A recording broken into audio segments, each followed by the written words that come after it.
Un homme, pour la toute première fois, va rencontrer son beau-père. À sa grande surprise, il réalise soudainement que ce dernier est en fait le policier qui, autrefois, lui avait tiré dessus lors d'un braquage de fourgon blindé.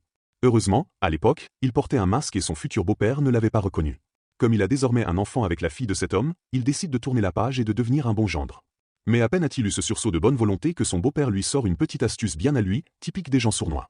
Mais ce n'est pas le plus surprenant. À la table à côté, son ancien complice du braquage est assis tranquillement. Fraîchement sorti de prison, il voit son ami vivre une vie plutôt confortable et décide de lui faire une petite surprise. Ce soir-là, quand Xiao Bao rentre chez lui, il a l'impression que sa maison a été cambriolée.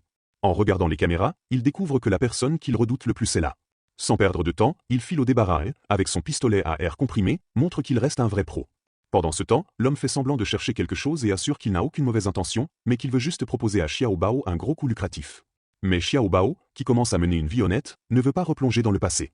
Il décide donc de sortir tout son argent pour mettre fin à l'histoire, mais l'autre ne se laisse pas impressionner par cette petite somme.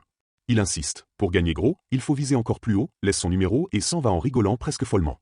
Xiao Bao, d'abord décidé à l'ignorer, reçoit bientôt un appel de son beau-père. Sa petite amie a été gravement blessée et le bébé qu'elle attendait a disparu. La panique s'empare de lui. De retour chez lui, il visionne les caméras et découvre qu'une bande de malfaiteurs a attaqué sa femme. Face à cette scène, Xiao Bao sent son sang bouillonner et décide qu'il est temps d'agir.